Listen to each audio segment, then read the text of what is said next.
लबाडापणा बळी पडू नका. ही सोंग येतील बरीच, लबाड आहे खरं. उगाच काहीतरी लावरे व्हिडिओ ना तुझ्या घरात लाव ना व्हिडिओ, तुला काय लावायचं.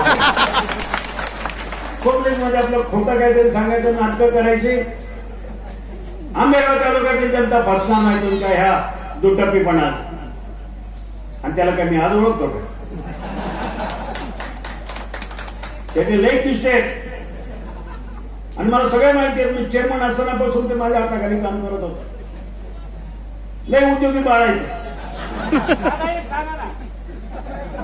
आता ना तो आपली संस्कृती आहे, आपण पण व्हिडिओ लावू पण नंतर ते विचार. म्हणून मला आपल्याला विनंती करायची,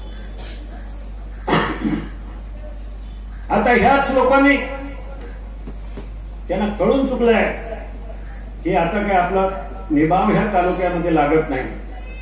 मग गेल्या 8-10 दिवसापासून चालू केलंय.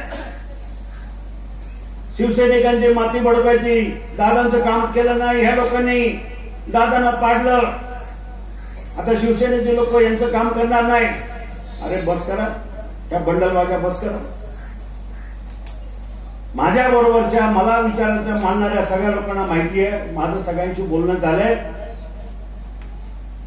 आदरणीय वळसे पाटलांनी आधी बेडवर पडून सुद्धा माझ्यासाठी मेहनत केलेली आहे, सगळ्यांना संपर्क केलेला आहे.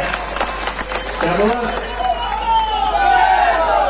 त्यांनी प्रामाणिकपणे तब्येतीची काळजी न करता माझ्या प्रचारासाठी जीवाचं रान केलं. ठीक आहे, तब्येतीचं आपण समजू शकतो. म्हणून असं कुठल्याही 35 वर्ष तुम्ही या माणसाला काम करताना पाहिलं. कधी पोटात एक आणि ओटावर एक असं कधीच नाही. त्याला मी साक्षीदार आहे, कारण त्यांच्या पहिल्या 3 इलेक्शनला मी प्रमुख कार्यकर्ता होतो. तुम्हाला सगळ्यांना माहिती. 1990ला, 95ला आणि 99ला 3 निवडणुका मी हिरारीने लढलेल्या आहेत. कारखान्याबद्दल बोलतोय. कारखान्याचं चेअरमन म्हणून मी पण काम केलेलं, पहिला चेअरमन मी आहे. आणि म्हणून मला आपल्याला सगळ्यांना सांगायचंय की ही निवडणूक तुमच्या आमच्या दृष्टीनं, तालुक्यातल्या शेतकऱ्यांच्या दृष्टीनं. मला सांगा, शेतकऱ्यांना शेतीला जर पाणी नाही मिळालं तर काय तुमचं त्यानं घ्यायचं? काय तुमच्या नुसत्या निष्ठा घेऊन बसायचं? कांद्याला पाणी नाही मग थोडा 4-5 निष्ठा पितो म्हणजे काय? माझ्या दृष्टीनं शेतकऱ्यांना, गोरगरिबांना शेतीला पाणी हे महत्वाचं आहे. आणि म्हणून मला आपल्याला पुन्हा एकदा नम्रपणे विनंती करायची, बाकीच्या अफवाकडे दुर्लक्ष करा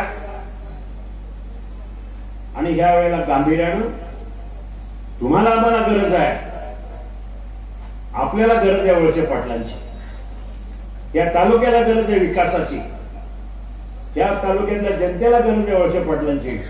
म्हणून येणाऱ्या 20 तारखेला कोणाच्याही भूलथापाला बळी न पडता, कोणाच्या भावनिक याला बळी न पडता फक्त आणि फक्त वळसे पाटलांनाच मतदान करा आणि या तालुक्यातून एक इतिहास घडवा, एवढीच या ठिकाणी विनंती करून थांबतो. धन्यवाद. जय हिंद, जय महाराष्ट्र.